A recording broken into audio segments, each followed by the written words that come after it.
Pour mon trading de CFD, je veux une plateforme différente. Des graphiques personnalisables, une exécution rapide, des spreads serrés, avec un acteur reconnu présent en France. Trader différemment avec CMC Markets.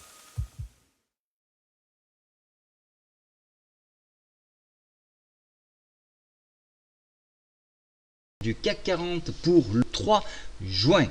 Alors, notamment la série de PMI qui s'étalera de 9h15 jusqu'à 10h où on aura l'Espagne, l'Italie, la France, l'Allemagne et la zone euro. À 10h également, on aura le taux de chômage de zone euro, donc on verra un petit peu s'il va dans la même direction que la France. Et puis, l'après-midi, le taux d'intérêt de la BCE. Alors, on n'a pas à attendre d'informations précises. On aura quand même, on en saura un petit peu plus sur la conférence de presse qui aura lieu 15 minutes plus tard. Et parallèle, les taux d'emploi non agricoles aux US. Puis, il faudra attendre 16 heures pour le PMI non manufacturier, donc des US. Alors, graphiquement sur ce CAC 40, vous voyez qu'on commence à avoir du danger. Donc déjà, on est sorti de la fourchette d'Andrews. On titille une nouvelle fois de plus la moyenne mobile de 70, l'exponentielle 70. Elle est préservée, mais vous voyez qu'elle est fragilisée. On l'a touchée à plusieurs reprises. Donc là, il va falloir surveiller cette borne qui se trouve à 4991. Vous avez vu que lorsqu'on l'a enfoncée, les cours se sont effondrés. On a même touché au plus bas à 4960 et ça a été rattrapé. On a préservé à la fois le retracement Fibonacci 23.6, puis donc, comme je vous le disais, l'exponentielle à 70.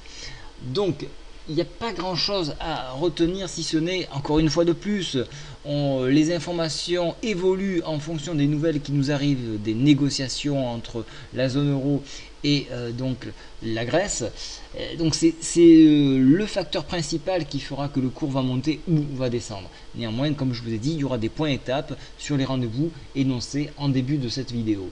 Alors pour une hausse au dépassement des 38,2% de retracement Fibo, c'est-à-dire 5040, on ira essayer de réintégrer la MM20. Alors je n'ai pas rajouter une fourchette d'Andrews. Pour moi, elle est un petit peu prématurée, elle n'a pas vraiment de sens, elle va rendre confus le graphique. Donc pour l'instant, j'avais pas de point à montrer avec une nouvelle fourchette d'Andrews, donc je préfère la laisser pour dans quelques jours et elle sera beaucoup plus pertinente. Donc pour l'instant, pour moi, même si on est sorti, ça me donne un point de repère, donc je préfère la laisser. Et donc ici il y aura une très forte résistance, donc il faudra vraiment une bonne nouvelle pour franchir, d'autant plus que nous sommes très proches d'une résistance à 5077 et de cette oblique qui vient jusqu'ici. Donc voilà un petit peu, là il y a un nœud qui sera très difficile à passer.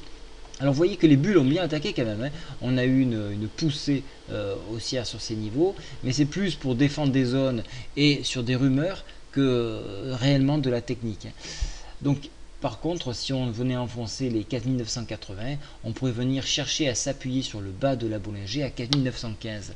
Il y a bien évidemment un creux en pince, vous le voyez ici, un creux en pince que l'on peut défendre bien évidemment à 4953. Et puis donc après la nouvelle borne. On se rapproche dangereusement du PTI journalier, donc surveillez-le bien. Il est encore à 200 points certes, mais le PTI remonte, les cours descendent, donc attention, ça peut aller très vite. Voilà, mais écoutez, au niveau des indicateurs, on donne une orientation plutôt baissière, donc vraiment il va falloir travailler entre la borne 23,6%, c'est-à-dire les 4980 et la MM20 ici à 5060. Voilà un petit peu la borne de travail pour demain. Je vous souhaite à tous une très bonne journée. Au revoir.